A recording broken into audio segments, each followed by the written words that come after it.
Bom dia, pessoal. Meu nome é Érico Rodolfo. Estamos aqui agora mais em uma manhã de conhecimento, tendo uma grata satisfação de receber o senhor Luiz Carlos, doutor Luiz Carlos, que é, como o currículo dele é muito extenso, tá? Eu vou pegar minha colinha aqui para apresentar, mas o Luiz é antropólogo, sociólogo, cientista político e bacharel em Direito, né? Tem uma vivência nessa parte legislativa muito grande, realmente é um professor nessa área.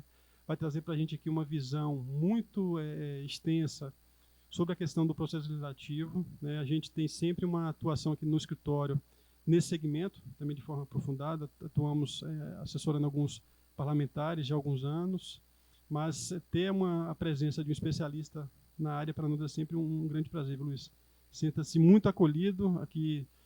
Somos advogados do escritório, atuamos de forma incisiva em diversos tipos de demanda e estamos sempre abertos a ouvir especialistas em áreas que a gente tem bastante interesse na nossa atuação. Tá bom? Fique bem à vontade aí para explanar. Acompanhando o artigo 59 da Constituição, nós vamos ver, primeiro, proposta de emenda à Constituição. Depois, projeto de lei complementar. Depois, leis ordinárias, depois leis delegadas, depois resoluções e projetos de decreto legislativo. Ora, se nós observarmos essa disposição na Carta Política, e olha bem, eu entrei e tive um privilégio muito grande de participar da Assembleia Nacional Constituinte. Nada foi mais elucidativo. Nunca eu aprendi tanto quanto naqueles 2 anos, 87 até 5 de outubro de 1988. Ouvindo as mais renovadas expressões do cenário político, jurídico e social que me encantaram, realmente me encantaram e fizeram com que eu ficasse definitivamente em Brasília. Mas, pegando isso, nós vemos o que nessa disposição do artigo 59? A pirâmide de Hans Kelsen. Há quem discorde? Tudo bem, mas lá ele coloca o ordenamento a partir da lei maior e as leis menores, né? Infraconstitucionais até infralegais. O que nós vemos aqui é isso. No artigo 59, nós vemos especificamente isso. E não entra aqui a questão que normalmente é levantada da tese de Otto Bachoff. Por que não? Do alemão, filósofo e jurista Otto Bachoff. Porque ele diz lá, Otto Bachoff diz que não há, ou melhor, há inconstitucionalidade entre as normas da Constituição. Ou seja, pode ser declarado inconstitucionalidade de normas internas. E aqui nós temos gente que entende muito mais do que eu disso. Mas, de qualquer forma, o que se vê aqui no ordenamento, a segunda hipótese disso, que pode haver uma proposta de emenda à Constituição inconstitucional? Sim, nosso ordenamento já decidiu que isso pode acontecer. Tanto é que quando é apresentada uma proposta de emenda à Constituição às casas do Congresso Nacional, primeiro se examina o quê? A admissibilidade, certo? Depois é que se vai para as outras questões de mérito.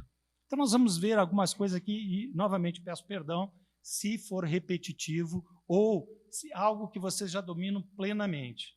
Mas, vamos lá.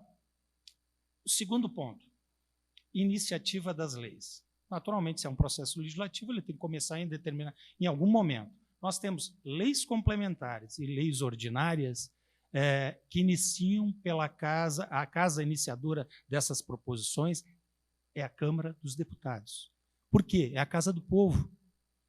Tá? A outra Câmara Alta, normalmente, é a casa revisora. Só não é casa revisora quando a proposição tem início no Senado Federal. Então, o que acontece? Nós temos iniciativa de leis que pode ser de deputado, pode ser de senador, pode ser conjuntamente de senador e deputado, pode ser de comissão, presidente da República, Supremo Tribunal Federal, tribunais superiores. Além disso, pelo Procurador-Geral da República e popular, do cidadão. Essa é uma parte que ainda não engrenou, até mesmo pelas dificuldades que se impõem. Uma iniciativa popular exige, primeiro, no mínimo, 1% do eleitorado nacional. Cá para nós. É uma coisa difícil, depois a gente vai chegar mais detalhadamente nessa situação. 1% do eleitorado nacional. Depois, precisa também estar representado, distribuído em, no mínimo, 5 estados. E em cada um desses estados tem que ter, no mínimo, 3/10 dos eleitores. Então, é uma imposição hercúlea, mas, por outro lado, veja-se de um lado do cidadão. O lado do cidadão pode parecer extremamente difícil. É difícil, concordo plenamente que é difícil. Mas, por outro lado, nós vamos ver que, se abrir muito esse leque, permitir facilidades, nós vamos ter o Congresso Nacional completamente engessado. Então, nós temos as duas vertentes, né? E essa é corriqueira lá. Então, quando se abriu esse espaço e devidamente concebido, foi no sentido de que o cidadão pudesse contar com essa possibilidade de indicar. Nós temos no Senado Federal um site, dentro do site do Senado Federal, um link para e-cidadania. O e-cidadania, digamos, é uma ferramenta muito mais útil do que a iniciativa popular, tendo que pegar 1.300.000 assinaturas, 1.400.000 assinaturas, 1.500.000 assinaturas, como foi o caso da... isso. Então, nós temos aqui algumas diferenças. O que é o e-cidadania? Lá você apresenta sugestões no próprio site. Você entra, apresenta uma sugestão, colhe 20.000 assinaturas, ou seja, bem inferior a 1.500.000 assinaturas, e ela serve de sugestão de proposta legislativa. Então, essa proposta, aí a gente vai posteriormente para a Câmara, essa proposta ela é recepcionada, tendo viabilidade, não sendo... tendo algumas impropriedades que absolutamente vocês não fazem ideia do que se lê e o que se recebe diariamente. Nesses 2 anos de presidência do Senado Federal, eu passei a maior parte do tempo defendendo o titular da presidência. Mais nada, não conseguia fazer mais nada. Notas técnicas o tempo todo, processo legislativo mesmo, muito pouco, né? E, nesse ínterim, as coisas mudaram. O regimento da Câmara alterou, o regimento do Senado também alterou, em parte disso a culpa também é minha, porque eu fui designado pelo senador Antônio Anastasia, a quem eu tenho um carinho muito grande, tanto pelo profissionalismo, pela qualidade técnica, conhecimento jurídico, educação, é algo sui generis. Foi designado como vice-presidente do Senado Federal a promover alterações no regimento do Senado Federal. E a gente já tinha visto isso em outras oportunidades, as coisas começavam, mas nunca terminavam. Aliás, isso é uma prática bastante comum em muitas áreas, e a gente vai chegar também nesses pormenores das duas casas. Aí o que aconteceu? Ele designou de pronto, para não cair na mesmice, não que eu seja melhor do que ninguém, muito pelo contrário, eu fiz uma minuta de alteração dos pontos cruciais do regimento. À primeira vista, pensava-se em alterar todo o regimento, totalmente desnecessário e pouco plausível. Vou lhes dizer uma coisa que é muito simples. Todas as reformas que visavam muitos dispositivos não andaram. Nenhuma. Aquelas que foram fatiadas, por exemplo, a tributária foi fatiada várias vezes, vários projetos de lei, enfim, teve andamento, teve sequência, foi o que mais avançou. Quando se pensou na reforma política, a coisa empacou, simplesmente, porque eram tantos as questões, na legislação eleitoral também eram tantas as questões que a coisa não andava. Nós temos pronto, portanto, a alteração do regimento. É claro que depois a gente contou, essa foi uma minuta inicial com alguns pontos. Depois vieram contribuições muito qualificadas do ex-secretário-geral Bandeira, Luiz Fernando Bandeira, também teve da consultoria legislativa do Senado Federal, altamente qualificada. Então, nós contamos com vários consultores do Senado para dar corpo a essas alterações, correções de rumo. Algumas coisas nós tivemos que tirar, porque absolutamente seriam rechaçadas de pronto pelos senadores. Então, está pronto para ser pautado. Vai depender do presidente agora de incluir na pauta para promover essas alterações. Algumas já aconteceram, e a gente também vai ter uma exposição disso pelas comissões. Ora, se você alterar regimento, ele tem que ir para a CCJ. Se você alterar a lei das eleições, tem que ir para a CCJ. Código Eleitoral tem que ir para a CCJ. Todas as matérias onde o mérito seja da CCJ, tem que ir para a CCJ.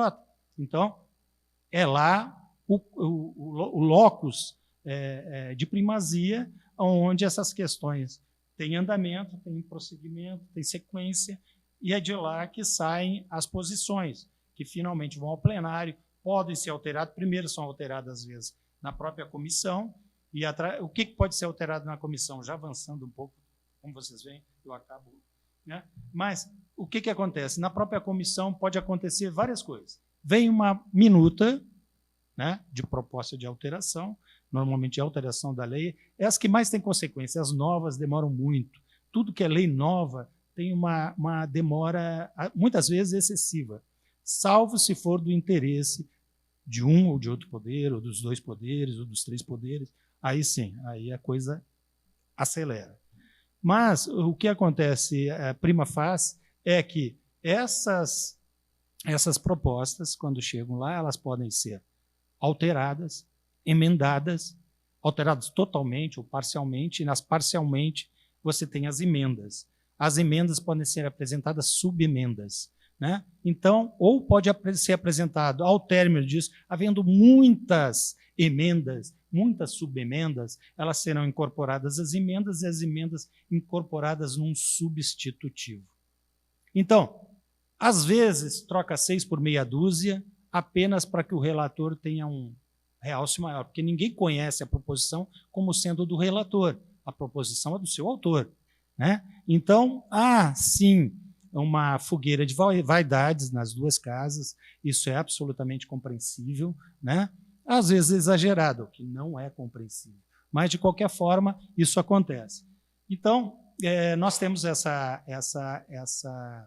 digamos assim, esse processo, essa distribuição que normalmente acontece, e nós vamos ver em outros casos também. Bom,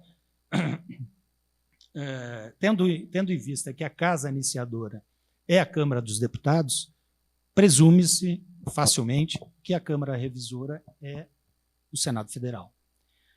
Aí tem uma particularidade. Os projetos que são apresentados na Câmara dos Deputados, eles podem, depois de discutidos, primeiro, claro, vai... é interessante que se faça antes uma digressão. Toda proposição que chega, é protocolada na Câmara dos Deputados, ela chega à presidência, à Secretaria-Geral da Mesa, distribui para as comissões. Elas podem ser, no caso da Câmara, conclusivas ou terminativas, nome dado no Senado Federal. Na Câmara, nós temos 24 comissões, né? E no Senado, 11 comissões. Na Câmara, cada parlamentar pode ser titular em uma, suplente na outra. Eventualmente, pode ser titular também nessas comissões que, às vezes, têm até dificuldade de composição, que nem de cidadania, né? Essas outras comissões, assim, dizem menores, mas não tem nada de menor. Todas elas são de importância, e se fosse dado o devido tratamento, muitas vezes isso tudo depende, é claro, das condições, dos membros, do seu presidente, enfim, e até mesmo da pauta da ordem do dia. Tendo pauta da ordem do dia e sendo dado início à ordem do dia, não podem funcionar as câmaras, as comissões permanentes. Né? E todas as decisões tomadas no transcorrer da ordem do dia serão anuladas. Então, iniciado, há uma sirene que chama para a presença em plenário. A partir daí, encerra-se as comissões e os parlamentares, por seu dever e competência constitucional e regimental, precisam se fazer presentes no plenário. Então, isso é comum, está no regimento da Câmara, está no regimento do Senado Federal. Pois bem, as iniciativas, por exemplo, do presidente da República...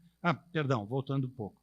A questão da apresentação do projeto na Câmara iniciadora, na Câmara dos Deputados, ela pode, depois de passado pelas comissões, o mesmo rito vai acontecer no plenário. Então, eu vou direto para o plenário, que é o quê? Pode haver a aprovação em totum da proposta, dificilmente isso acontece. Tem que haver um acordo prévio e a redação tem que ser dada em conjunto, enfim, tem que atender a vários requisitos políticos. Tá? Não entramos aí no mérito e nem da questão técnica redacional. Mas é feita essa distribuição pelo presidente da mesa, as comissões votarão, né, de acordo com a competência distribuída. Se tiver até 3 comissões, elas têm o rito normal, passa por uma, passa por outra, vai finalmente, e pela terceira, se houver. Mais de 3, tem que ser constituída uma comissão especial. Por quê? Porque, naturalmente, iria prorrogar demasiadamente a apreciação da matéria. Então, todas as manifestações serão dadas nessa comissão especial. A comissão especial visa o quê?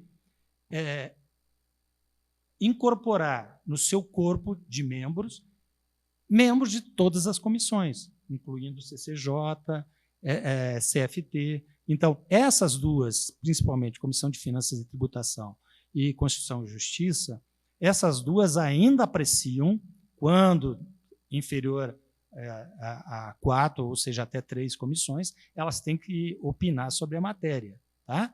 Sendo conclusivas, o que acontece? Terminada ali a votação, vai para o Senado Federal, não vai para o plenário. Mas termina aí, isso aí é suficiente? Não. Se houver discordância entre as comissões, pode haver recurso, né? Pode haver recurso para o plenário.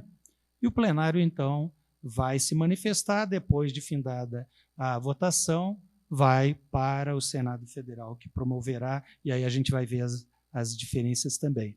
Mas o que acontece é que, chegando no plenário, designado, feita a leitura, tendo o parecer de todas as comissões, não havendo divergência, essas comissões, pode, por exemplo, uma delas ter deixado de se manifestar e ter sido solicitado um requerimento para inclusão na pauta.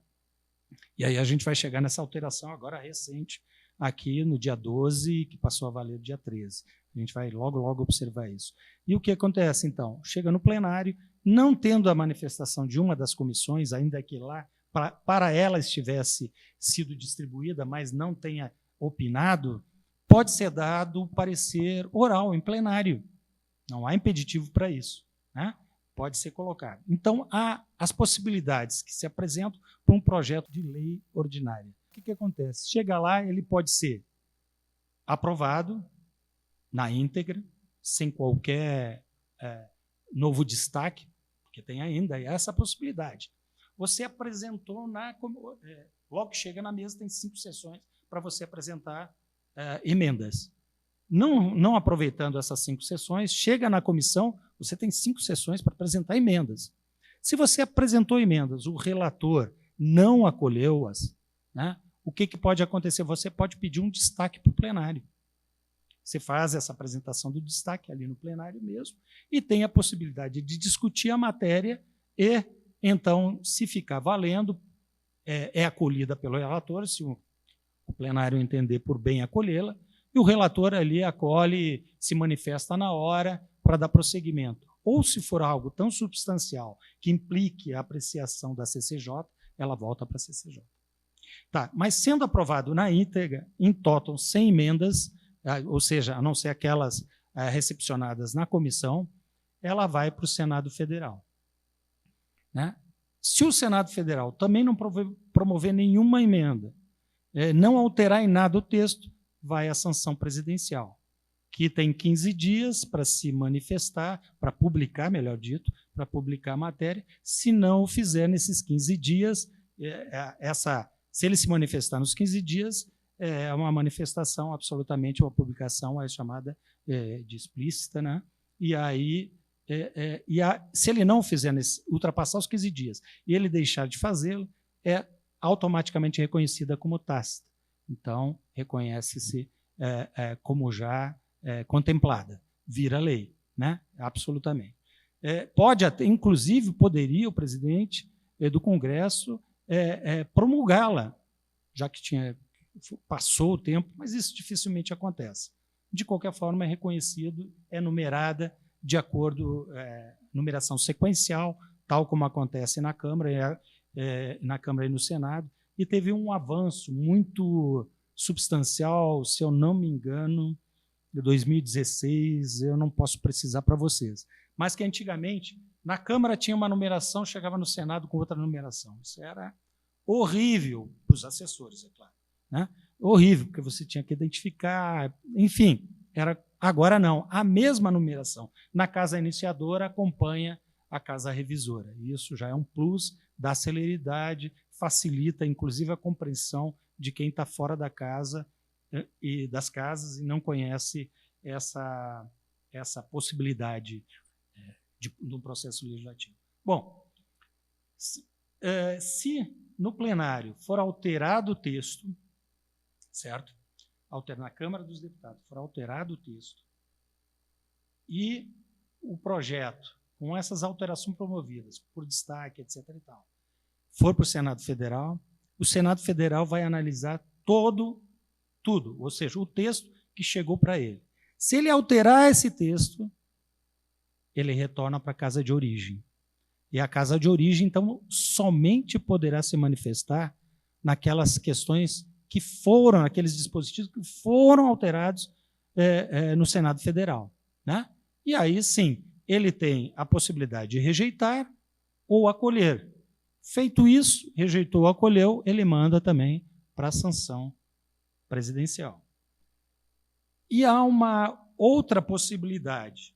O Senado, quando receber a matéria, em razão do seu conteúdo, por alguma sobreposição, alguma coisa que tenha acontecido no plano jurídico, ele pode, de imediato, rejeitar a matéria. A Câmara também pode fazer isso, né? Rejeitou a matéria, vai para o arquivo. Rejeitou no Senado, vai para o arquivo. Aí pergunta, não, mas foi rejeitado na Câmara, mas o Senado poderia ter um entendimento diverso. Não importa, está no regimento. Rejeitou, está rejeitado, vai para arquivo, né? Tanto de uma casa como de outra, depende de quem for a casa iniciadora, né? E, finalmente não. Nós temos algumas possibilidades. Quando o presidente da República apresenta um projeto de lei e pede uma urgência, é chamado de urgência constitucional, porque está previsto na Constituição, né? Essa urgência constitucional naturalmente submete a casa a apreciá-la no prazo de até 45 dias. Se a casa não o fizer, sobresta a pauta. E todas as demais matérias que não têm um prazo constitucional previsto são sobrestadas, né? Até que se delibere sobre elas. Então, essa é uma característica. Tem requerimentos também, tem requerimento de urgência simples da Câmara dos Deputados e do Senado Federal também, requerimento de urgência urgentíssima. Os dois são previstos, como eu estou na casa iniciadora, no artigo 154 e 155 do Regimento Interno da Câmara dos Deputados. Então, ali você tem o primeiro requerimento simples, que pode ser apresentado tranquilamente por deputado, pode ser apresentado pela mesa, 2/3 da mesa, ou 1/3 dos deputados, se for na Câmara, 1/3 do Senado, se for no Senado Federal. Bom, e também, a questão da urgência urgentíssima, que está no 155, esse não. Esse exige uma maioria absoluta. ou seja, o quórum é mais qualificado, né, somente naqueles casos que tratam de interesse nacional inadiável. O difícil sempre desses conceitos é sua não formulação, sua não redação, né? Então, aí nós encontramos sempre um problema. Medida provisória, por exemplo, a gente vai chegar nela. Urgência e relevância. Alguém sabe me dizer, no contexto de medida provisória, o que seja urgência e o que seja relevância? Nunca, nenhuma das casas se debruçou sobre isso. Na proposta, na minuta feita lá na alteração do regimento, fiz essa observação da necessidade de se fazer, de conceituar, para que não fique tão abstrato, tão genérico, que tudo seja possível. Vai depender de quem analisa, né? Vai depender absolutamente de quem analisa. Se as leis a gente faz uma interpretação entre linhas, né? Imagine-se no Congresso Nacional. Os interesses são políticos, em primeiro lugar, fato, mas também se sobrepõe interesses econômicos, se sobrepõe interesses de defesa nacional, se sobrepõe a questões de, aí sim, de necessidade em razão de calamidade. Enfim, nós temos várias condicionantes que imporiam ao legislativo se manifestar imediatamente sobre essas questões. E o próprio requerimento simples que eu falei, ele pode, por exemplo, dizer, olha, tem uma proposta aqui que, em razão de calamidade, em razão de defesa da sociedade, dos direitos fundamentais, que precisa ser renovado. Olha, ela caducou, está caducando daqui a uma semana. Então, vamos renovar esse prazo. Vamos apresentar um requerimento de urgência para que seja renovado esse prazo. Então, muitas vezes, isso se torna necessário. Eu não sei agora precisar para vocês, mas antigamente eu sabia precisar o número de proposições que estão em tramitação na Câmara e no Senado Federal. É um número absurdo.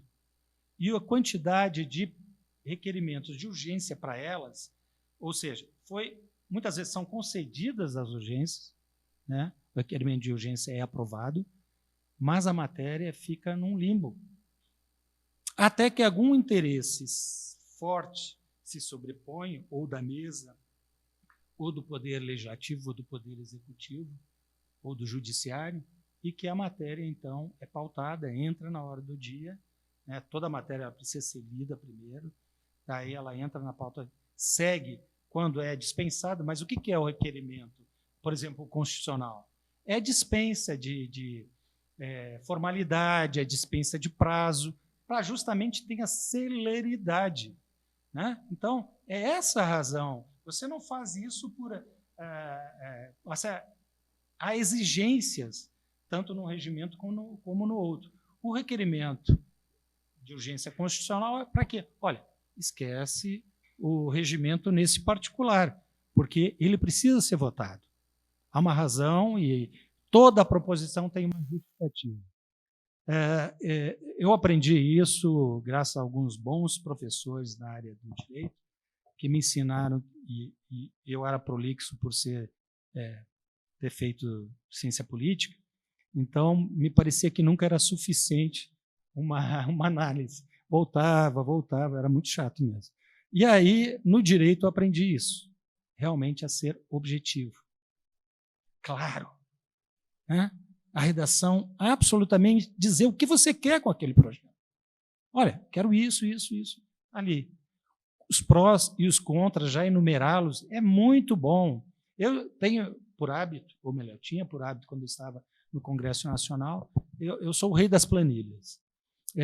Tudo eu faço planilha, né? Então, tem lá, eu colocava, se era, por exemplo, uma alteração de texto, o texto original e o texto que estava sendo proposto. Claro, abaixo, na justificativa.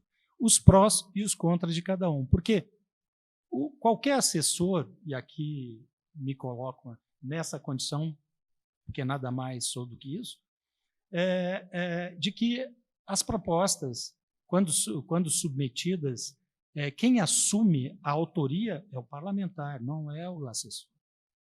você tem que pensar nele também. Primeiro, ter o cuidado de não incorrer numa ilegalidade, não incorrer numa inconstitucionalidade, dar uma redação escorreita tanto quanto possível.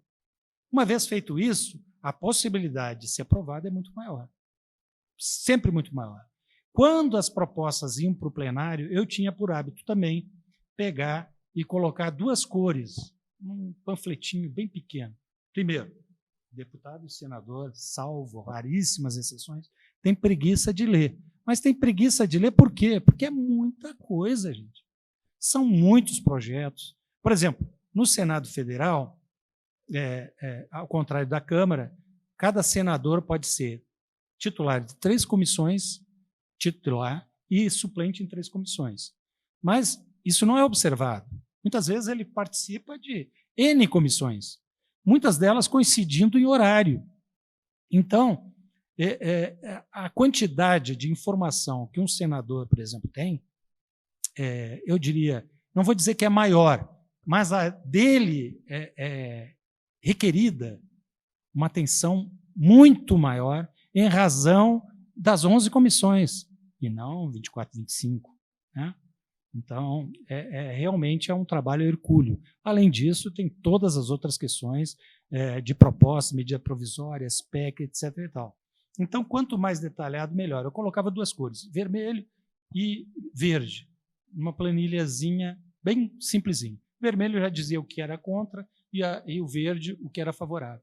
Os parlamentares em plenário pegavam. Não era mais surpresa, não. A primeira vez foi. Mas depois passou a ser hábito. Por quê? Ele olhava as questões contrárias e dizia, eu não vou votar nesse projeto. Me convenceu que eu não devo votar. Ou então, nas verdes, ele tinha argumento para o discurso dele para qualquer um dos lados. Então, facilitava muito e adiantava, acelerava a votação. Tem que ver também que muitas propostas que são colocadas em votação, observo também 2. Primeiro, você tem que atender o quórum para apresentação, o número de subscrições necessário. Segundo, tem que estar presente em quase todos os casos, se não todos os casos, o quórum absoluto das 2 casas.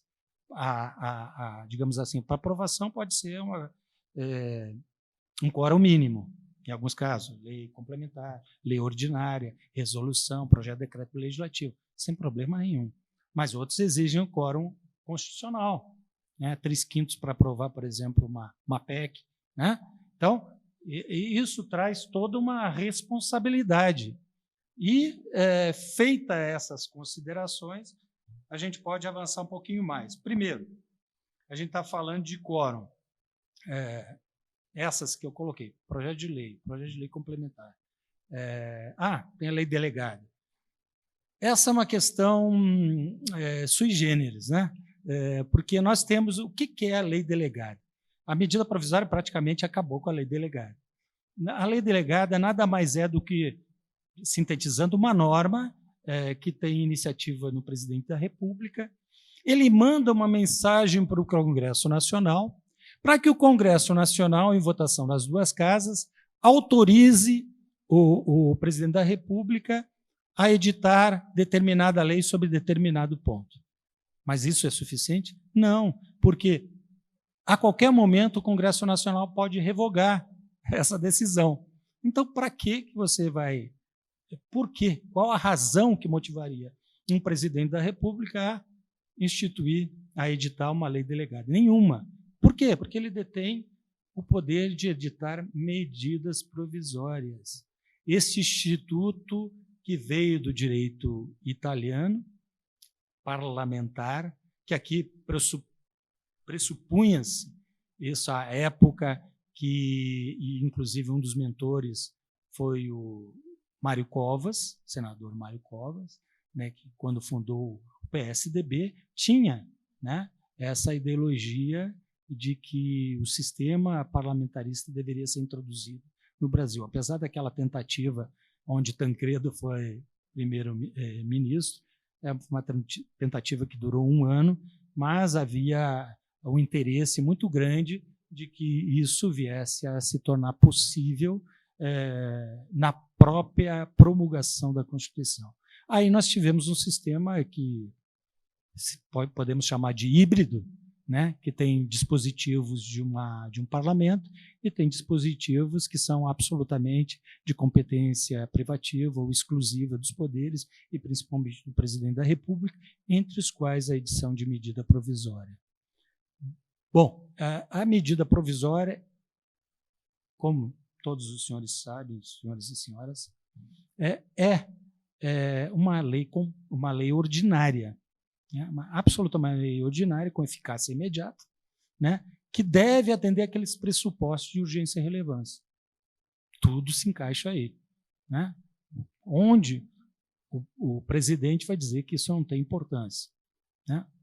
Claro que se está mandando tem importância, pelo menos para ele tem importância.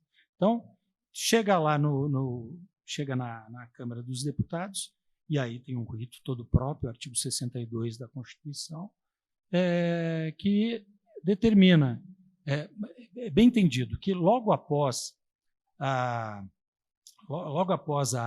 publicação da medida provisória, tem 6 dias para que parlamentares, senadores e deputados apresentem emenda. Antigamente, eram 5 dias úteis, agora não, são 6 dias corridos, né? Então, sempre há aquela preocupação do chefe do executivo. O dia de editar essa medida provisória é uma sexta-feira, já, né? 2 dias já são, quer dizer, isso é uma artimanha. É ilegal? Não. Absolutamente não. Foi alterado mediante uma proposta de emenda à Constituição e aí está vigendo. Aliás, nós temos exageros de emendas constitucionais. Nós já temos uma deturpação já de muitos dispositivos, só não se mexe realmente porque não dá em cláusula pétrea, mas mesmo para suprimi-las, mas acrescentar não há nenhum impeditivo, nem poderia haver, né? Mas vamos adiante.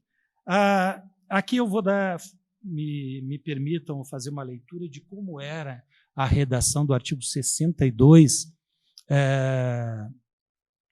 quando da promulgação da Carta Política de 88.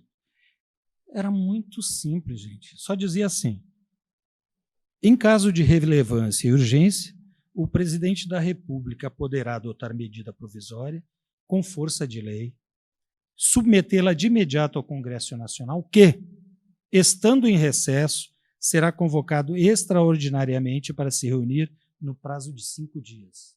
E aí vem o parágrafo único, que nos interessa sobremaneira. Parágrafo único. As medidas provisórias perderão a eficácia desde a edição, se não forem convertidas em lei no prazo de 30 dias. E, a partir de sua publicação, devendo o Congresso Nacional disciplinar as relações jurídicas delas decorrentes. Mas o que aconteceu com um texto tão simples?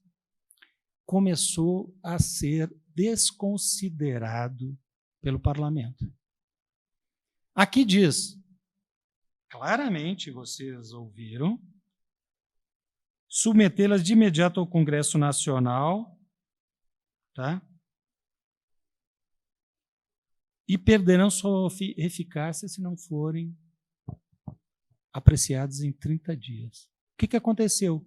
Começou a ser reeditada. Meu Deus! Onde é que diz aqui a possibilidade de reedição? Nenhum lugar. Porque não está proibido, é permitido. Isso é muito comum no Congresso Nacional. Então, o que nós vemos aqui, por exemplo, é que agora são, se eu não me engano, 12 parágrafos desse mesmo, colocando, é claro, no caso de recesso, os prazos são suspensos e retomando-se depois. E é mantido, então, é feita uma outra. Por exemplo, a prorrogação agora. A medida provisória tem eficácia de 60 dias, podendo ser prorrogada por uma só vez por mais 60 dias. Chegando no Congresso, chegando na mesa no Congresso Nacional, o presidente do Congresso Nacional, a primeira coisa que ele tem que fazer é criar uma comissão mista. Essa comissão mista é fixada em 12 deputados e 12 senadores. Quem indica esses 12? Ora, as lideranças partidárias, que lá na sessão preparativa escolhem já os seus líderes e eles respondem pelo partido. Em tudo? Não. Naquilo que o partido provavelmente tenha já no seu próprio estatuto, né, no programa partidário, ou tenha, lembrando, o partido político tem total autonomia na confecção do seu estatuto. Total autonomia. Não é permitido a nenhum outro ente ingerência no seu estatuto. Então, ele observa isso. Designado 12 senadores, 12 deputados, eles vão se manifestar sobre a matéria, né? E aí tem a questão, primeiro, se observa a admissibilidade, ou seja, todos os pressupostos constitucionais. Urgência e relevância, o mérito, se existe algum impacto financeiro ou orçamentário, e aí, naturalmente, fica atendido esses pressupostos, a matéria pode prosseguir, tendo sempre aquela preocupação de que a matéria precisa chegar no Senado Federal. Por quê? Porque, se não for votado em 45 dias, a exemplo da urgência constitucional para projetos do presidente, aqui observa-se o mesmo prazo. 45 dias não foi votado sobre esta pauta. Qual o problema? E aí, eu acho que eu coloquei aqui, o problema da remessa tardia para o Senado Federal. Isso tem sido um problema. Agora, se fez um acordo, muito recentemente, porque o que acontecia? As medidas provisórias esgotavam mais do que 45 dias, estava a pauta da Câmara, e no último momento, no último suspiro, às vezes, no dia em que iria expirar a prorrogação, a matéria chegava no Senado Federal. Cá para nós, se eles levaram 60 dias e mais 59 dias, 119 dias, né, para apreciar essa matéria, como o Senado poderia fazê-lo em um dia, principalmente considerando o pressuposto constitucional da urgência e relevância. Aí o Senado cansou dessa situação, porque chegava, não tinha como, a matéria era importante, não tinha como deixar que ela expirasse, né? Até mesmo porque é uma dificuldade muito grande depois de produzir o projeto de decreto legislativo. Isso é um problema sério, sério, sério, sério. Além que, se vocês observarem lá, entrarem em qualquer site, tanto da Câmara como do Senado, existe uma quantidade de medidas provisórias com eficácia até hoje, que está num limbo. Nunca foram convertidas em lei. Gente, me cita em outro lugar que isso acontece. Isso é um objeto estranho, totalmente estranho e inadmissível. Sinceramente, isso teria que mudar, né? Porque não pode... Olha, tem eficácia de lei, mas lei não é ainda, porque só será quando for aprovada. Se ela for rejeitada, ou se for convertida em projeto de lei de conversão, que é PLV e não PLC, para não se confundir com projeto de lei complementar, se não for convertida, tem que ser rejeitada, alterada para projeto de lei de conversão, né? Ela precisa ser... Ou então, expirou o prazo, precisa ter a edição de um projeto de decreto legislativo. Ela precisa ser regulamentada no decreto legislativo. Se a medida provisória for aprovada tal como chegou no Congresso Nacional, passou pela Câmara e pelo Senado, e não houve alteração de texto, não tem problema. O próprio presidente do Senado Federal, do Congresso Nacional, poderá promulgá-la.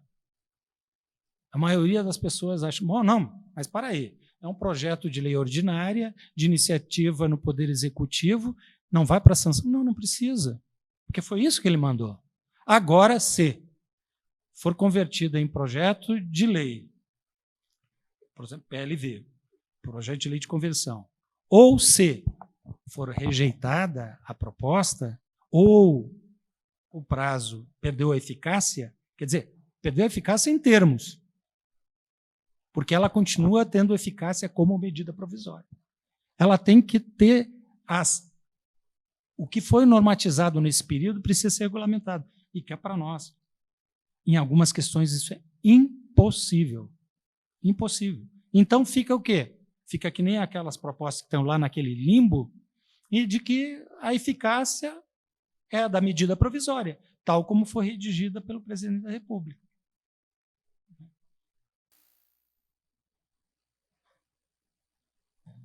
Bom, vamos ver um outro caso.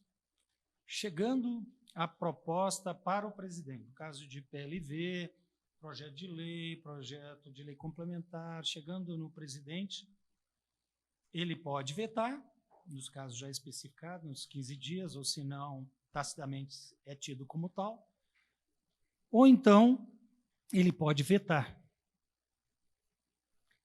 Ele pode vetar como se dá esse veto? Esse veto ele pode ser total ou parcial. Quando é parcial, ele não pode pegar trecho de um dispositivo da lei, ele tem que pegar o dispositivo todo, ou todo o inciso, ou todo o parágrafo, ou todo o artigo. Mas não pode alterar tão substancialmente a redação de tal forma que não seja mais compreensível. Então, o que é feito? Ele ele veta e tem 48 horas para comunicar ao presidente do Congresso Nacional, né, do veto. E o Congresso Nacional, por sua vez, tem 30 dias para apreciar essa matéria. Não acontece. Sinceramente, isso não acontece. Pelo conhecimento de tanto tempo, não só meu, mas de todo mundo, é de que isso não acontece. Mas o que acontece é sobrestar a pauta do Congresso Nacional, porque é uma sessão conjunta. Sobre essa parte, a pauta do Congresso Nacional, que somente se dá em razão de convocação, gente.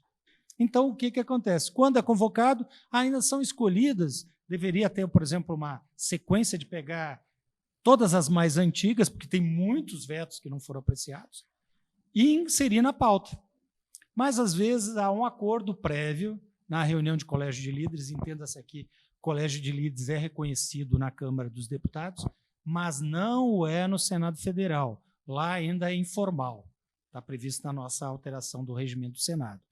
Então, o colégio de líderes nada mais é do que um conjunto de lideranças que decidem sobre a pauta. É uma prerrogativa do presidente incluir proposições na pauta. Ele não precisaria no Senado, do colégio de líderes. Isso foi digamos assim, uma concessão, uma prerrogativa do Davi Alcolumbre, presidente de 2019 até este ano, no sentido de dar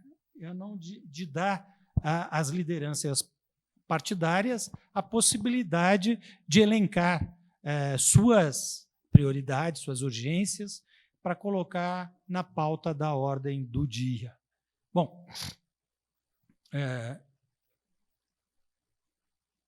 incluído na ordem do dia, naturalmente, tem todo o desencadeamento normal das proposições. Mas, me perdi. Onde é que eu estava?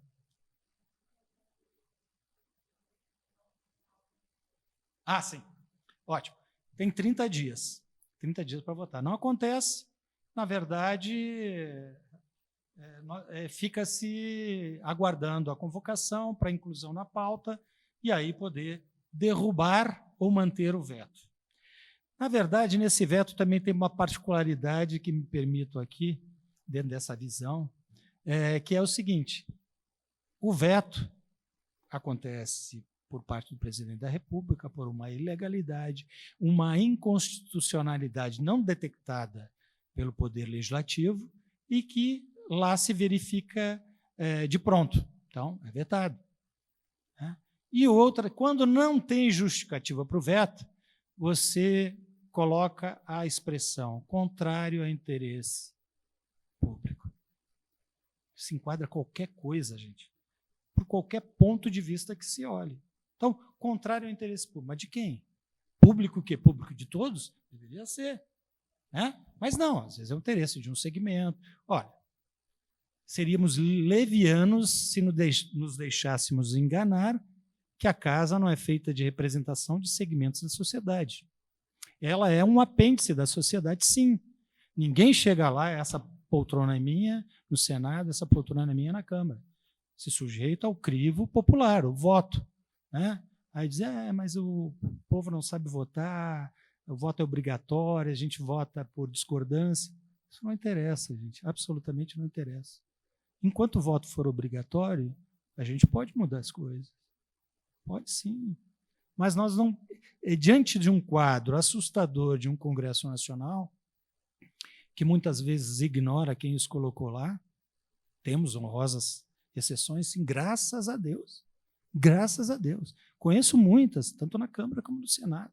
Né? São esses parlamentares convictos da sua função, da sua competência legislativa, da representação, né, dos representados, que torna ainda aceitável acreditar que as coisas podem mudar. Eu acredito, sinceramente, que isso pode acontecer. Tenho me decepcionado muito também, como todos vocês, mas tenho visto coisas muito importantes acontecerem. Bom, seguindo, o que diferencia, por exemplo, uma comissão permanente da Câmara, naquela apreciação das proposições, de uma comissão permanente do Senado Federal? Além das titularidades, por exemplo, na Câmara tem que ser analisado o aspecto financeiro, fiscal e orçamentário, né? Tributos, etc. e tal, e também é obrigatório ir para a CCJ. Logo no começo, logo após a Constituinte, todas as matérias inicialmente começavam pela CCJ. Isso é impraticável, gente, praticável, porque muitas proposições já vêm com vício de iniciativa, ilegalidades, inconstitucionalidades, que as outras casas já podem, de pronto, rechaçar, ou até mesmo o presidente, quando recebe a proposição na mesa, ele diz, não, devolve para o autor, se for deputado ou senador, ou simplesmente manda arquivar, se tem uma iniciativa popular e tenha passado pela comissão. A iniciativa popular se dá, eu esqueci disso, eu acho que é fundamental lembrar. Ela tem uma dificuldade toda, ela não leva o nome dos seus proponentes, até porque 1.500.000 a rolar não há como conferir. Então, ela acaba sendo uma proposta de uma comissão, quando ela ganha peso, da comissão, por exemplo, de participação legislativa, ela ganha um peso substancial porque foi lá discutido e tem como autoria a própria comissão. Ou algum parlamentar assume essa paternidade e dá prosseguimento. Né? E no Senado também, como chega na forma de sugestão, são distribuídas essas sugestões que vingaram e que não afrontam nem os próprios parlamentares, nem em qualquer instituição, porque já vi propostas, não, temos que acabar com o Supremo Tribunal Federal. Né? Tranquilo? Tem que ser destituído amanhã mesmo o presidente da República. Não dá para aceitar. Então, tem algumas dezenas de propostas nesse sentido. Então, chega lá, como a título de sugestão, a casa manda, distribui para algum parlamentar. Eu, nos anos que eu estive agora no Senado, desde 2015, eu recebi uma sugestão, que era de armamento. Eu, particularmente, aí respeito a opinião de cada um. Eu fui contrário. Fui contrário à questão do armamento, tal como era disposto na sugestão, a sugestão número 12, não me lembro o ano. Acho que foi 17 ou 18. E, então, me posicionei contrário. Casualmente, o senador comprou a ideia e apresentou. Né? Foi rechaçada na comissão, é claro, perdeu. Mas, de qualquer forma, era a nossa atribuição promover isso. Bom, no Senado Federal, ao contrário dessa obrigatoriedade de distribuir todas as proposições para CFT e para a CCJ, no Senado Federal só vai para a CCJ aquilo que for de mérito da CCJ.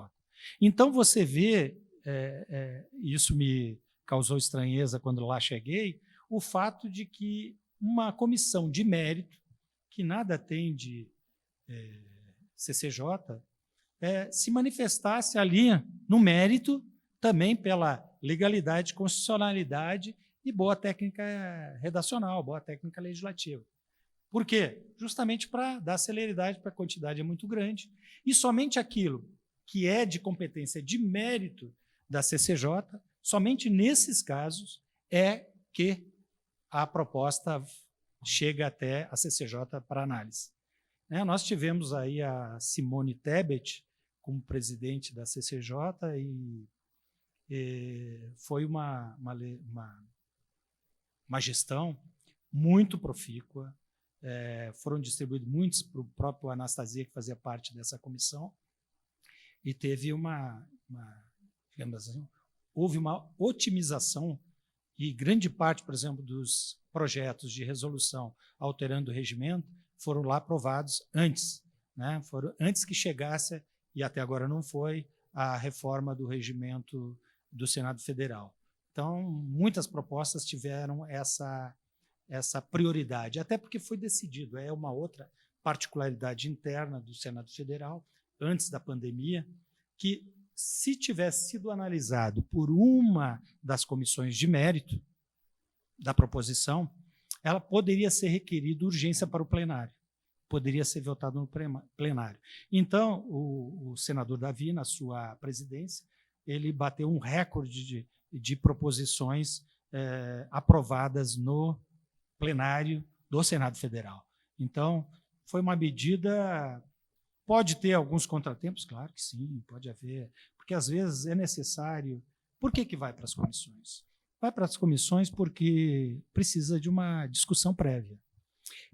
Pode haver audiências públicas para instruir a matéria.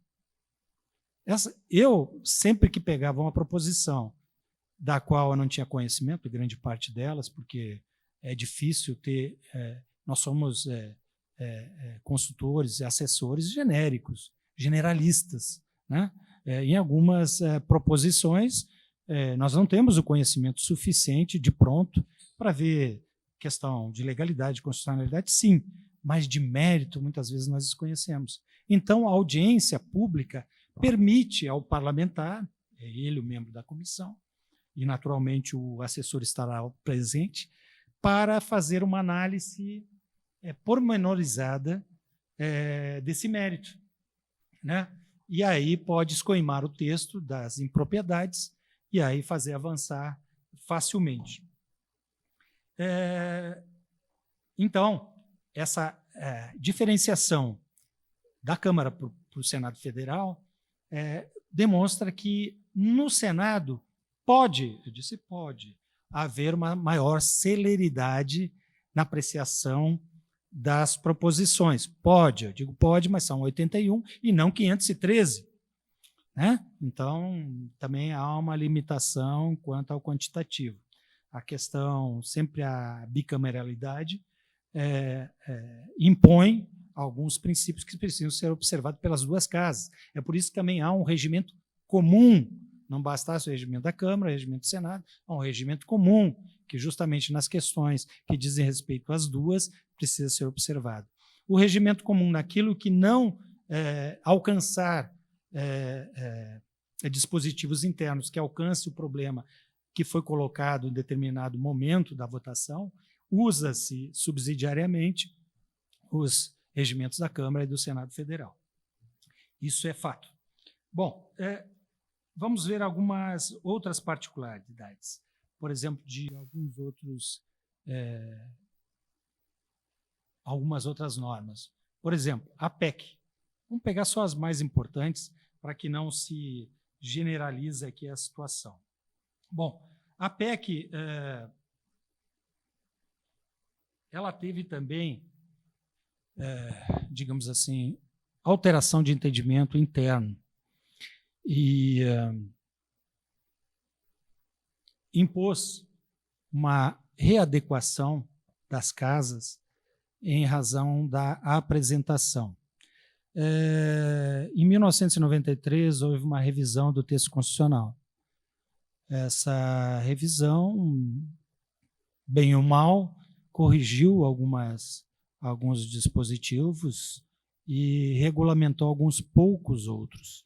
É por isso que o projeto de lei complementar é tão importante. Quando é que ele pode ser apresentado? Somente nos casos em que a Constituição o determina. Está lá, precisa ser regulamentado. Né? Ele diz quando é por projeto de lei complementar. Quando ele não o diz, é lei ordinária. Aí vem uma outra questão, que é o seguinte: quem pode menos pode mais, ou quem pode mais pode menos. Então, se entrou, as duas normas têm o mesmo peso legislativo. Né? São leis ordinárias.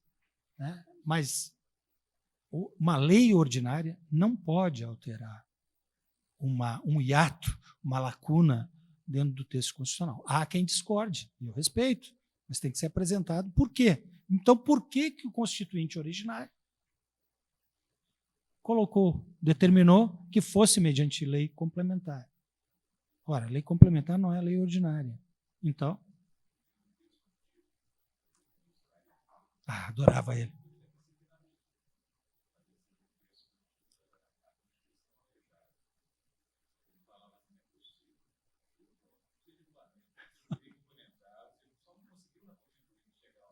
Um denominador.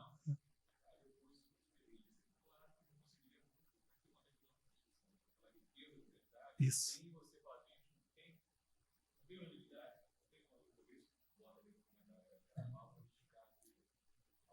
Isso, claro que sim. Até porque os temas normalmente são muito polêmicos, difíceis. Vamos pegar distribuição de riqueza no Brasil. Viu alguém falar? Viu algum projeto sendo apresentado nesse sentido de prosperar? Claro que não. É muito complicado, gente. É muito complicado. Adivinha quais seriam os lobbies mais fortes? Né? E cá para nós, mais uma vez, sem querer ser contrário aos parlamentares, trabalhei 34 anos naquela casa, então alguma coisa eu precisaria conhecer. Mas o que particularmente me deixa estarrecido é o fato de se imaginar que as imposições de segmentos ou aqueles que contribuíram para as campanhas não fizessem cobrança, gente. É claro que fazem cobranças. E essas cobranças impõem uma nova retórica, em primeiro lugar, para acalmar os ânimos, e, em segundo lugar, iniciativas lobistas. Em primeiro lugar, vou fazer um adendo aqui. Eu sou a favor do lobby institucional.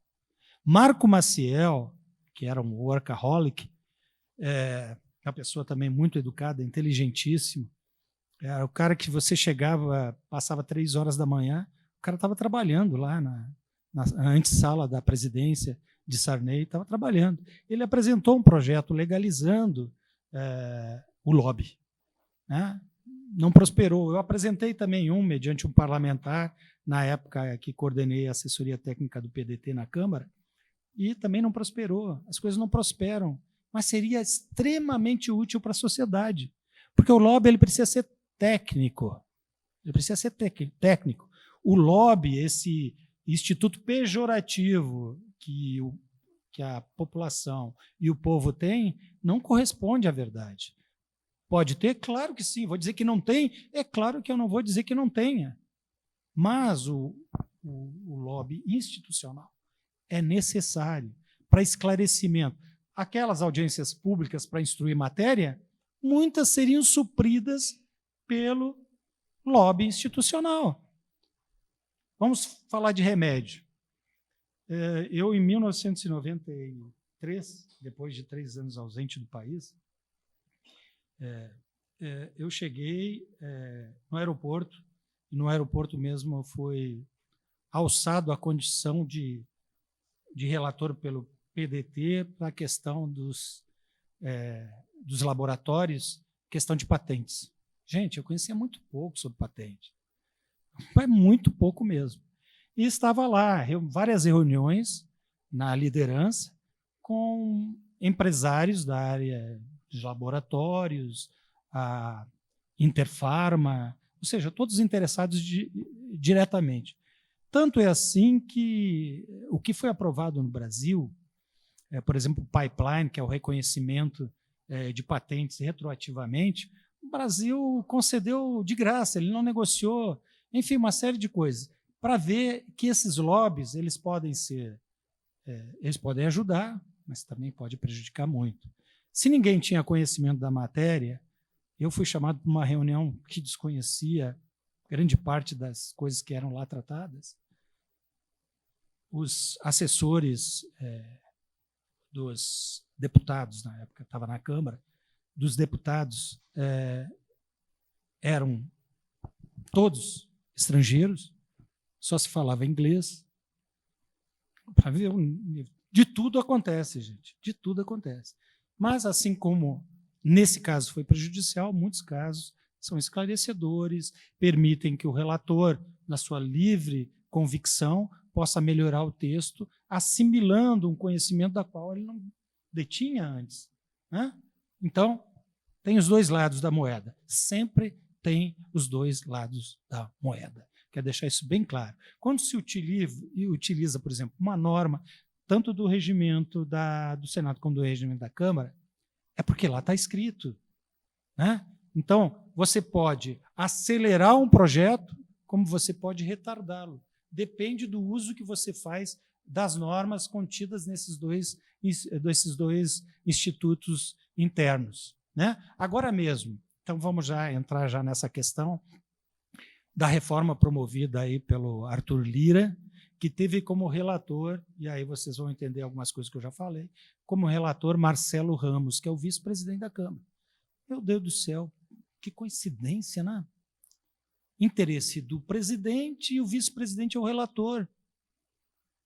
Muito interessante.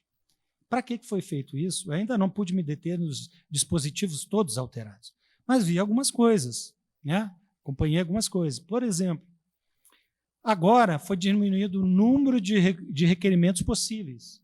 Ou seja, as minorias, qual é o instrumento das minorias hoje? É a obstrução. O tal de kit obstrução que falam é a possibilidade de apresentação de um requerimento para adiamento da discussão, um requerimento para retirada da proposição da ordem do dia, né?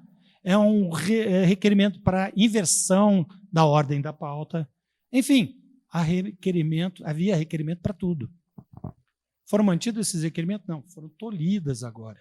Estão chamando, inclusive, de cala-boca, das minorias, cerceamento das minorias. Eu concordo com uma parte e não entendo, apesar da justificativa do presidente ser plausível, como justificativa, na atitude não se dá a mesma coisa. Então, agora, ele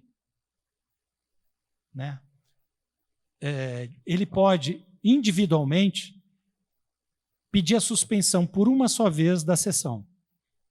Certo? Ele pede a suspensão. Se houver um outro pedido de suspensão, será encerrada a sessão e convocada para um novo dia e hora. Ao contrário do que ele diz, que precisa acelerar. Como isso significa acelerar? Não. Outra coisa, por que tolir as minorias de um instrumento absolutamente previsto no regimento?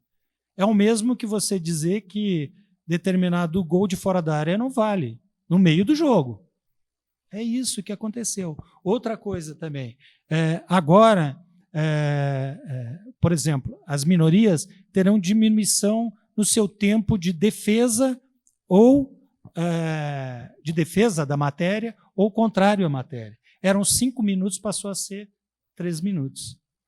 Ah, mas é só 2 minutos. Não, isso na casa é muito grande. O tempo também para deliberação é menor. Aumentou o tempo de parlare. Né? Então, grosseiramente, tem outras questões aí também, mas grosseiramente, é algo que você sabe que há um interesse político imediato, manifestado pelo próprio Arthur Lira e ratificado por Marcelo Ramos, nessa alteração de um dia para valer do outro. Isso é possível? Claro que é, porque é um projeto de resolução, é interna corporis. Então, pode se dar, não tem problema nenhum. E foi o que aconteceu. Então, interesse político? Sim. Sim, interesse político. Mas é melhor ter mais tempo para discutir a matéria. Gente, está todo mundo muito cansado do tempo de discussão. O que nós precisamos de celeridade na votação. É por isso que tem outras instâncias para se discutir a matéria, mais a miúde, né? Firmar convicção e depois, quando vai para o plenário, já com uma ideia com base nos pareceres, que nem sempre também nos agrada, mas isso é algo absolutamente da competência da assessoria do deputado ou do senador e da sua convicção em apresentá-lo daquela forma ou não. Eu tinha por hábito sempre discutir o teor da matéria com o autor, até porque não é o meu nome que está lá, é o nome do parlamentar. E ele precisa se privar, pelo menos, de evitar que o seu nome seja enxovalhado por um erro, né, cometido por uma assessoria. Então, isso é fundamental. Mas, vamos lá. Nós vimos as comissões permanentes, nós vimos a sua representação, mas existem outras comissões. Por exemplo, as comissões temporárias. Ora, comissões temporárias é aquelas que têm prazo certo para encerrar. Muitas delas permitem uma renovação do prazo, né? Sem problema nenhum. E aí nós vamos chegar depois em CPIs, que é algo de momento e que vai interessar, que interessa a todos. A gente vai ver algumas particularidades. Mas as comissões temporárias, normalmente elas são de caráter interno, de consumo doméstico, né? E aí, se elas terminam em 2 casos, como eu já disse. Um é que o prazo foi concluído, chegou-se a uma decisão, foi aprovado por todos. E outra é quando termina a legislatura. Terminou a legislatura, não há por que prosseguir na legislatura seguinte. Terão outros parlamentares e o entendimento não será o mesmo. Então, veja bem que a questão do requerimento, por exemplo, para a comissão especial, que eu falei lá atrás, tem uma artimanha parlamentar que é o seguinte: eu pego, ela foi distribuída para 3 comissões, já está adiantando, já foi apreciado por uma e o parecer é contrário ao meu interesse. Eu, parlamentar, eu, deputado, eu, senador. O que eu faço? Dou uma olhada, já tenho conhecimento da matéria, busco um requerimento para que seja redistribuída, incluindo outra comissão. É claro que isso precisa estar muito bem justificado, mas é uma possibilidade que eu, parlamentar, tenho. E com isso eu posso conseguir a minha pretensão. Ela poderá ser resistida, é claro que sim, com a rejeição, mas poderá ser acolhida pela mesa. Então, ela é redistribuída. E, em muitos casos anteriormente, ela começava a tramitar novamente. Gente, o cara, acertei na sorte grande. Está terminando a legislatura, não foi apreciada, morreu, arquivo. Então, tem essas artimanhas. Mas isso é ilegal. Não, não é ilegal. Estava lá, está lá, né, no texto. Claro que isso depois foi modificado no sentido de que ela recebeu em outra comissão um parecer, ela prossegue nas comissões seguintes, de tal forma que você tenha a celeridade, né? Portanto, isso é uma comissão especial e uma artimanha política utilizada pode dar resultado, como não pode dar resultado, mas é legal. Não há nada de antiético nisso, porque há um interesse do parlamentar, um compromisso assumido pelo parlamentar e ele quer que isso aconteça. Mas, além disso, no caso das temporárias, também acontece para os dois casos. Né? E nós vemos as comissões temporárias onde, gente? Absolutamente claro já num dos normativos que eu já citei, medida provisória. Olha, como diz o próprio nome, provisória. Essa aqui é uma comissão provisória. Então, ela pode ser constituída. Vetos. Pode ser constituída, sim, constituída para apreciação de vetos. Né? Normalmente, os vetos, não sei se vocês já observaram, nas sessões do Congresso Nacional, ela vem através de cédulas. Essas cédulas, eu me lembro que isso cabia à consultoria do PDT, na época que eu era coordenador, a cédula vinha para nós fazíamos análise, cada um na sua área, né? Nós tínhamos uma assessoria altamente qualificada, já tivemos 2 deputados federais que faziam parte dessa consultoria, dessa assessoria do PDT. Um é advogado do Banco Central, outro é procurador da República, outro é consultor no Senado Federal, o único Zé Mané aqui sou eu. Então, essas coisas todas, essa qualidade da assessoria, que são poucos os partidos que se propuseram a ter uma assessoria qualificada até a constituição dessa assessoria, em 1993, se deu na gestão do ex-deputado Luiz Salomão. E foram convidados assim, pouquíssimas pessoas, e o mérito, na condição de líder do Luiz Salomão, foi de retirar os cargos políticos, os cabides, famosos cabides, e instituir uma assessoria técnica. Então, esses vetos chegavam, nós analisávamos, e aí entregava uma cédula preenchida, que era replicada, não por nós não reproduzimos todos os demais. Nós entregávamos para a liderança, e a liderança entregava para os parlamentares, que preenchiam de acordo com a sua convicção. Nisso aqui não, discordo. Aí ligava para lá, falava com o assessor encarregado daquela matéria específica, ele lá dizia sim, não, né, para o veto, e aí ele esclarecia ou acompanhava o encaminhamento à sugestão de cédula, ou então, diferentemente, votava no sentido contrário. Então, essa é uma particularidade. E, além disso, também nós temos, nesse caso, eu já falei dos vetos, também a CPMI, por exemplo, CPI, né? É constituída também uma comissão especial, né? E essa comissão especial tem justamente essa competência de analisar a matéria dentro do que propõe o mérito, etc. e tal, e tem que ter... essa diferença da CPMI é muito importante. E aí a gente vai chegar num caso bastante complicado. Vocês devem lembrar do lava-toga. Né? CPI, o que é? Ela precisa ter um objeto claro, definido, determinado. Ela tem que ter um número de membros no objeto do requerimento, tem que estar lá, né? Absolutamente tem que estar, claro, e um prazo de funcionamento. Além disso, de onde virão as despesas? Porque a despesa, né? Você chama, muitas vezes você tem que prover a passagem, né, para ouvir o investigado. Né? Então, lembrando que a CPI tem poderes judiciários também, no sentido de interpelar, no sentido de quebra do sigilo bancário telefônico, né? Ele pode fazer isso.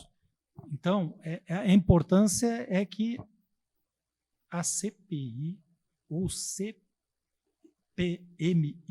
que é a conjunta, tem que ter esse fato determinado, tem que estar claro lá.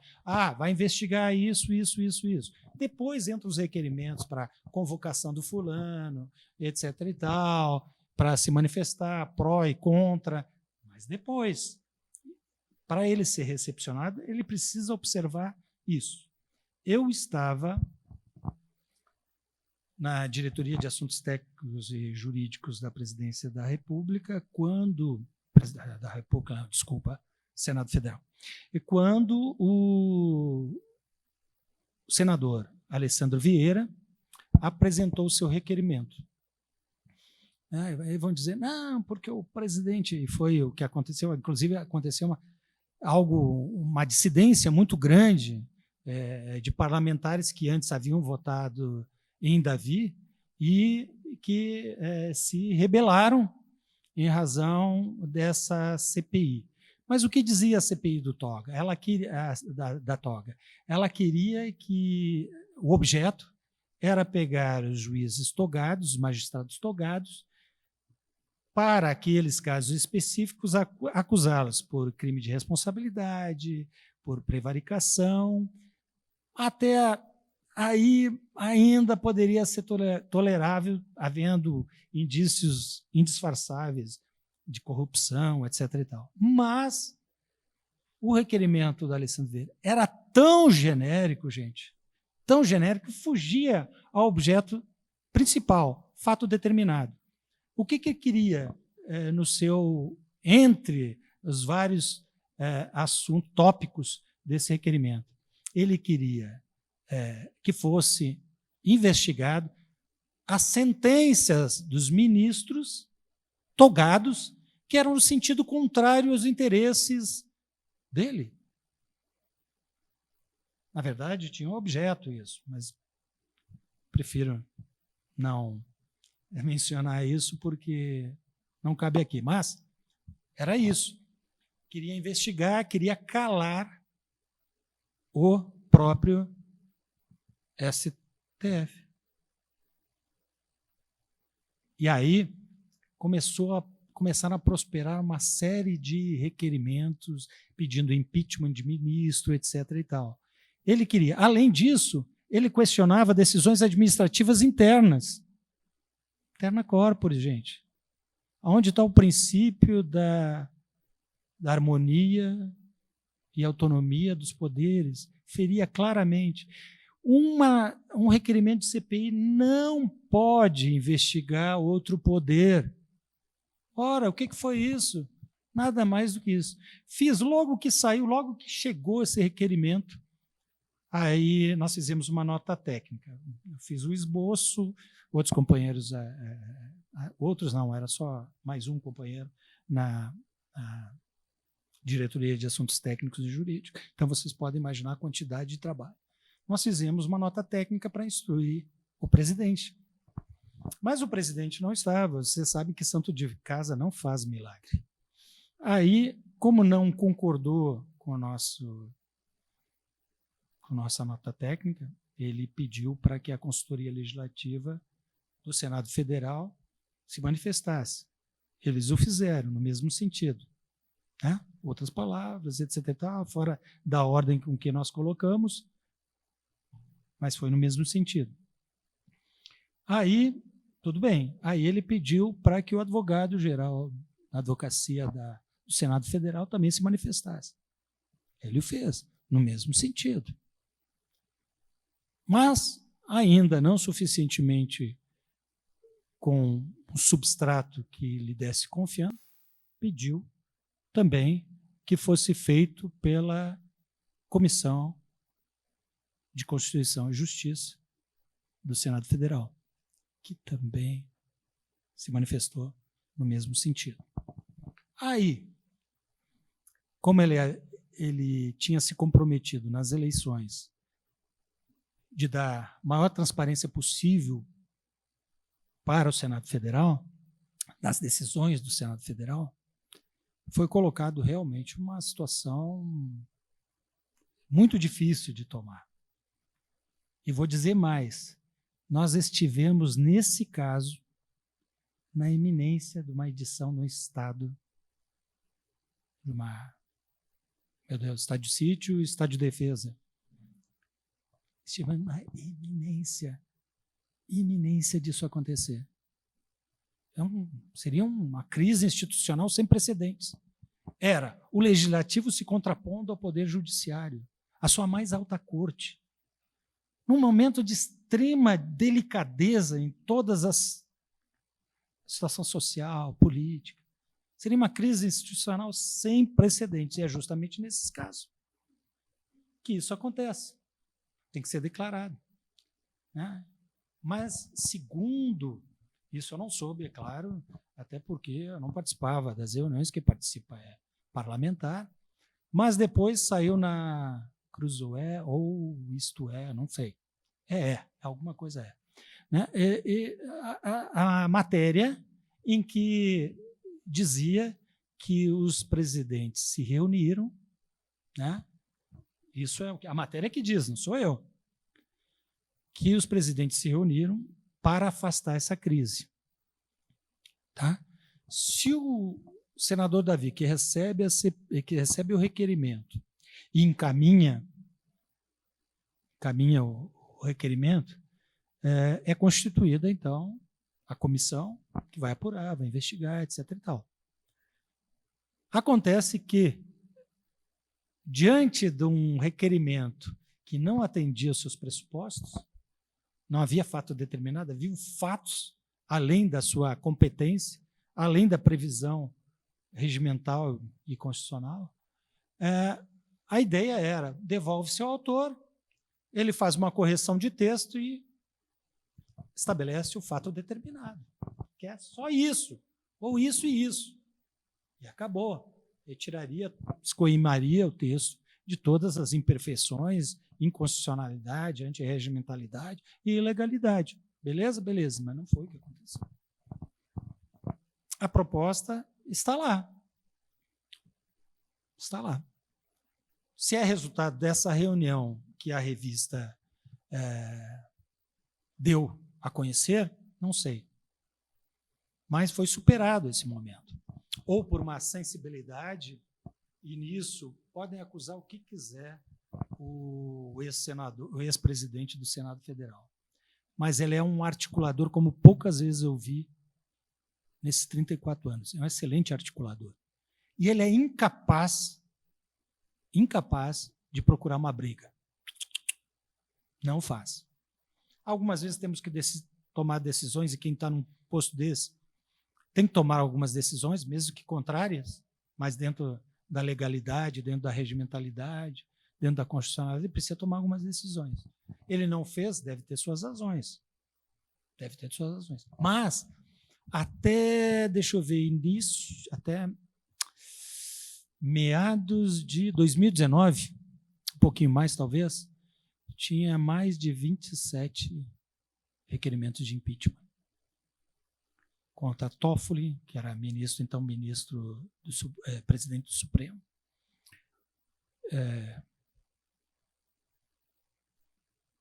Gilmar Mendes, por consequência, talvez seja o mais visado entre todos, né? Lewandowski também tinha, inclusive o meu constitucionalista Alexandre de Moraes. Então, tinha lá. Eu acho que deve ter, se olhar a miúde, para todos. Não vai sobrar ninguém, talvez, que tenha escapado, desses requerimentos. De CPI, de impeachment, etc. e tal.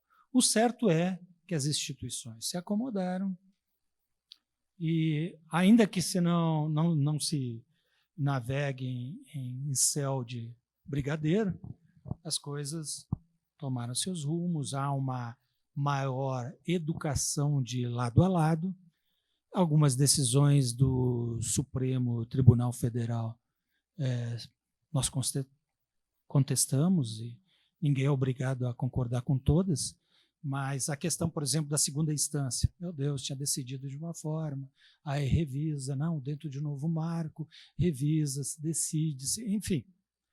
Essas coisas todas estão sustentadas por inúmeras questões de ordem política. Olha, o que chega numa presidência, fico imaginando o presidente do Supremo, porque eu vi o que acontece no gabinete do presidente do Senado Federal. Não imaginava que seria tudo isso. A pressão, os pedidos. Gente, é muito difícil de esgrimar as questões. Você tem que ter muito jogo de cintura. Como dizia um amigo meu há muito tempo atrás, Não existe parlamentar bobo. O pior, tira a tua meia sem tirar o teu sapato. Ele gostava de dizer isso. E é verdade, eles têm que ter um jogo de cintura que, sinceramente, eu não tenho a menor inclinação para ter mandato eletivo. Nenhuma. Eu gosto de escrever, eu gosto de estudar matéria, e nisso eu sou workaholic. Mas mandato não é para mim, não. É para poucos. Né? E você tem que ter uma série de condicionantes que, sinceramente, não tem essa qualificação. Já tenho dificuldade para ter qualificação como assessor, mas, para isso, negativo. Mas vamos ver um outro caso emblemático. Meu relógio, claro, Lady Murphy, né, também parou. Como é que eu estou no tempo? Tá, mas eu estou com qual tempo? Meia hora? Tá, então eu vou acelerar para as perguntas, que serão mais interessantes. Além disso, não vamos entrar nisso, mas só superficialmente, tem outros 2 institutos que têm pesos diferentes nas 2 casas, que é o Instituto do Requerimento de Informações e o do Instituto da Indicação. No Senado, sequer havia no sistema a indicação. A indicação, o que é? É um instituto normativo interno das 2 casas, em que você faz uma sugestão, uma consulta a outro poder, né? Remete, inclusive, uma proposta legislativa que seja da exclusiva competência do Poder Executivo, por exemplo. Né? Ou então, você pede, na condição de presidente, você pede que alguma consultoria, área de consultoria da sua casa, promova um estudo para lhe apresentar, para instruir, ou até mesmo para ver uma demanda da sociedade atendida. Nós fizemos isso quando o deputado Miro Teixeira era líder do PDT, no sentido, nós apresentamos algo em torno de 12 projetos de alcance nacional. Um deles vingou, né? Que era a questão de unidades habitacionais, a facilidade da concessão, o atendimento de pressupostos. O resto, não. Em regra, dizem, né, as más línguas que não serve para nada. É uma forma de você justificar, você parlamentar, justificar que tentou. Né? Mas pode ter, de repente, na consciência do próprio parlamentar, do próprio presidente ou do executivo, alguma área do executivo, uma recepção para aquela ideia e ele dá prosseguimento, é claro, refazendo, alterando, aprimorando, enfim, isso é possível. O requerimento de informações é um instituto previsto no texto constitucional, que permite, naturalmente, que o parlamentar, seja ele da Câmara ou do Senado, convoque ministro ou peça informação para o titular e, por exemplo, da Presidência da República e para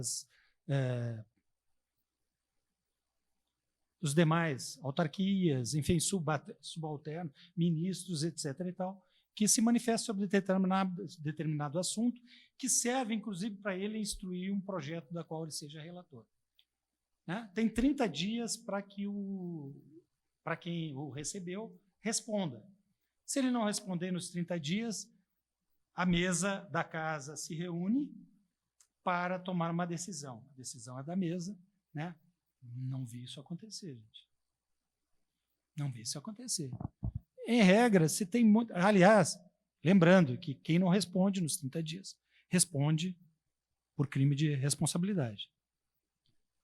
Mas não vi essas coisas acontecerem. O que se faz é renova-se o pedido, se apela para o bom senso, para cortesia entre os poderes.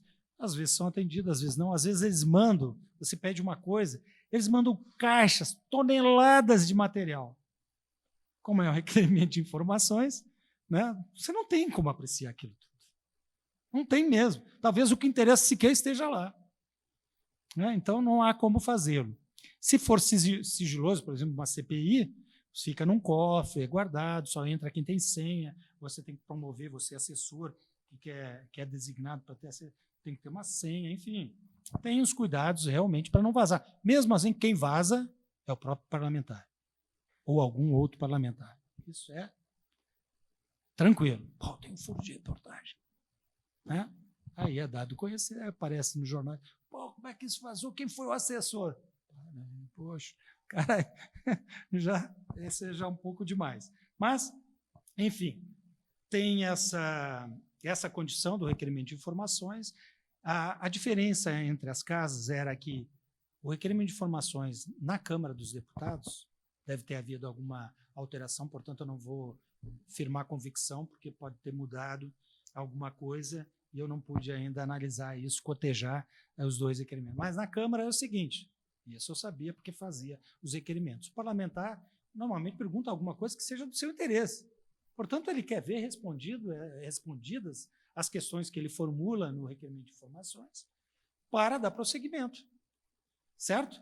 Então, ora, não sendo contrário, não sendo ofensivo, não pedindo coisa impossível, que tem, inclusive, está lá no artigo 50, a mesa despachava de imediato, que era muito bom. Já no Senado Federal, quando lá cheguei, a questão era resolvida pela mesa, designava um relator, olha só, o assunto é do meu interesse, eu, Luiz. Aí, um outro parlamentar era chamado para emitir parecer sobre um requerimento de informação do meu interesse. Ele alterava o objeto da consulta. E aí despachava. Meu Deus do céu, gente. Só para você ter uma ideia, tem requerimentos, por exemplo, quem mandava muitos requerimentos era Aécio Neves. Antes de ser sequer candidato a presidente da República. Até hoje não foram respondidos. Então, se pergunta, onde é que está? Que institutos legislativos são esses e qual a responsabilidade de quem não os atende? Né? Mas, vamos passar aqui, depois talvez tenha alguma pergunta específica.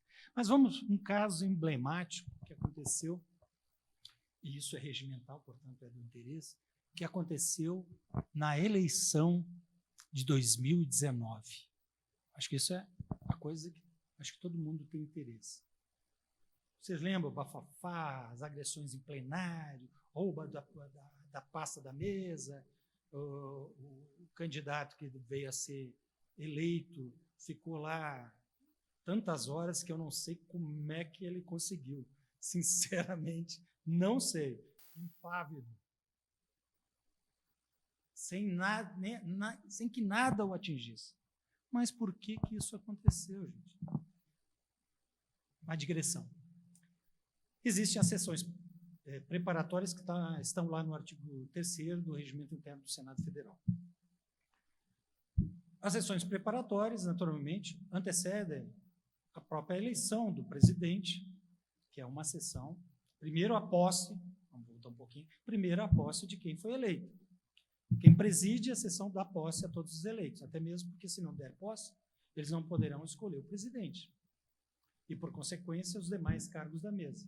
Então, na primeira sessão preparatória, quem estava lá era o presidente Davi Alcolumbre, que foi eleito depois, mas só foi eleito na segunda eleição, porque na primeira tinha um voto a mais, 82 votos, são 81 senadores.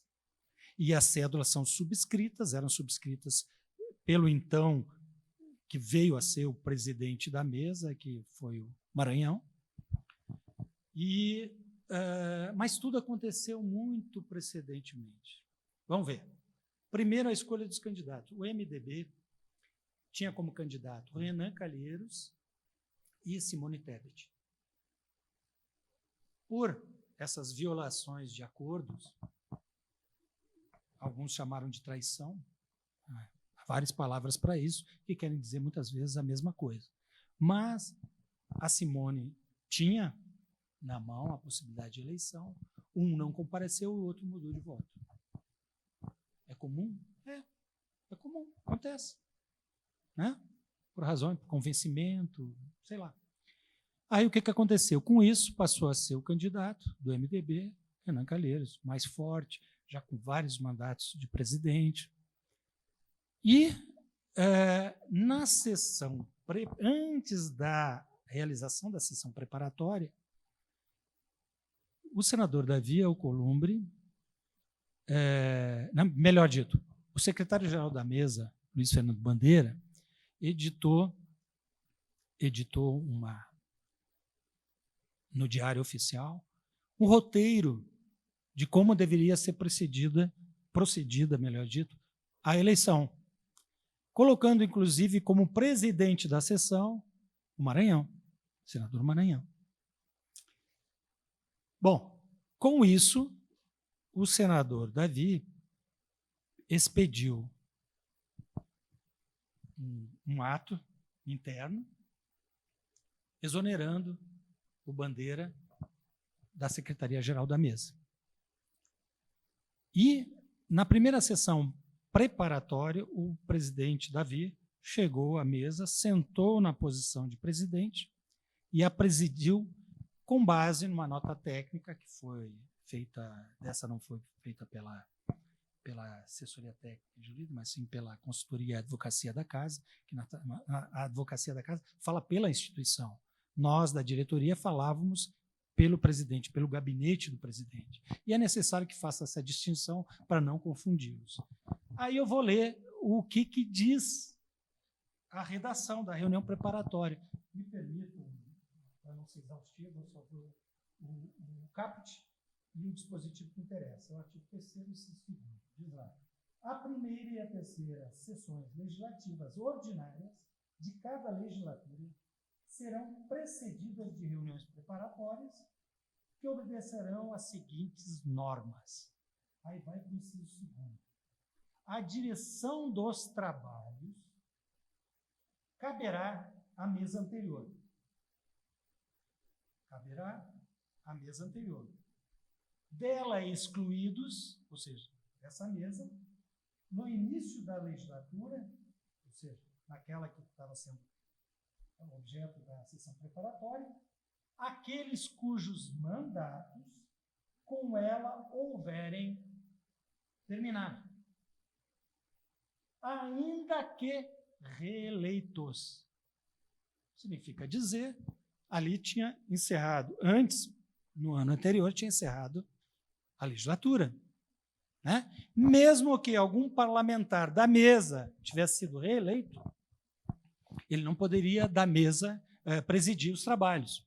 É claro que tem aquela ordem: primeiro presidente, primeiro vice-presidente, segundo vice-presidente, depois primeiro secretário, segundo, terceiro, quarto, e aí vem os suplentes. Não havia. O único era o Davi, que era suplente. Portanto, membro da mesa. Alguns depois questionaram: não, mas suplente não é membro da mesa. É o quê? Quantas vezes fizeram parte da mesa na ausência do primeiro, segundo, terceiro, quarto secretários? É o quê, então? Claro que é membro da mesa. No regimento, na alteração que nós promovemos, colocamos isso de maneira clara. Mas houve essa interpretação. Então, como vocês podem ver, aí o que aconteceu? Não satisfeito, aí houve aquele rebuliço, aquele escândalo interno, que, sinceramente, aí houve uma adesão muito grande da sociedade. É a primeira vez que eu vejo isso. Né? Os canais, a mídia, Instagram, Facebook, todo mundo, a própria mídia oficial, todos eles se manifestaram no sentido, não, porque o Davi tinha assinado, e tanto é que colocou um requerimento para tornar a sessão aberta, sessão de escolha aberta. O voto o escrutínio pelo regimento é secreto. Da Câmara, secreto. Do Supremo Tribunal, secreto. Dos tribunais, esmagadoramente secreto. Está lá. Você não pode dizer, não, mas o plenário tudo pode. Não, para aí. Primeiro mude o regimento. Está lá, voto secreto. Nisso a gente discordava plenamente. Aí o que aconteceu? Aquela sessão foi até às 20 horas. 20 horas. Não, 22 horas. Foi até às 22 horas. Não chegou-se acusações e tal, etc. Aí chegou também a questão, não, mas para aí, o Davi é candidato. Ele não pode o Davi é candidato, não pode presidir a mesa. Para. Era o único remanescente. fazia jus a estar na presidência. A interpretação, tem outras.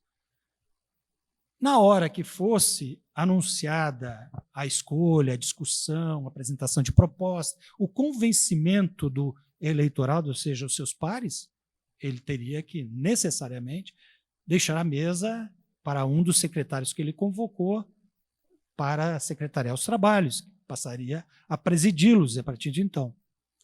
Acontece que não chegou o seu denominador comum e, pouco mais de 2 horas após isso, nós temos uma decisão do Supremo Tribunal Federal, do senador Dias Toffoli, que, em decisão já precedentemente, havia decidido que o voto deveria, inclusive contrariando uma decisão do senador, do ministro Marco Aurélio, se eu não me engano, e de que a votação na Câmara teria que ser secreta.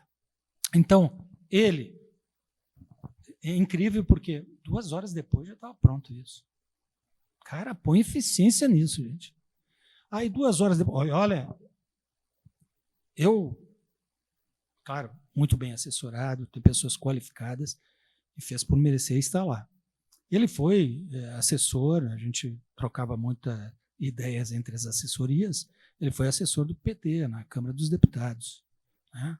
Depois foi advogado de Lula, ganhou projeção por seus méritos e tal, chegou ao Supremo Tribunal Federal. Mas tinha a decisão no sentido de que o voto seria secreto, mantido a decisão que ele havia revogado do Marco Aurélio, e que quem presidiria seria o senador Maranhão. E assim aconteceu. No primeiro escrutínio teve 82 votos, e aí no segundo o senador Davi foi eleito com 42 votos. Mas veja bem, quem foi o cabo eleitoral do senador Davi foi o próprio Renan, porque ele abriu mão da candidatura dele, e abrindo mão da candidatura dele, consagrou o senador Davi, porque certamente a dificuldade seria muito maior com Simone Tebet. Ela tem uma simpatia muito grande de seus pares. Ela é muito qualificada. E seria uma oportunidade ímpar de uma mulher presidir pela primeira vez o Senado Federal. Claro, pela primeira vez um jovem, vindo do, entre aspas, baixo clero, presidiu, e vindo de um ex-território, como o Amapá, presidiu o Senado Federal por 2 anos. Então, essas são algumas minúcias, teria outras, mas eu vou encerrar aqui a exposição e fico à disposição dos senhores e das senhoras para responder algumas questões, se eu puder, é claro.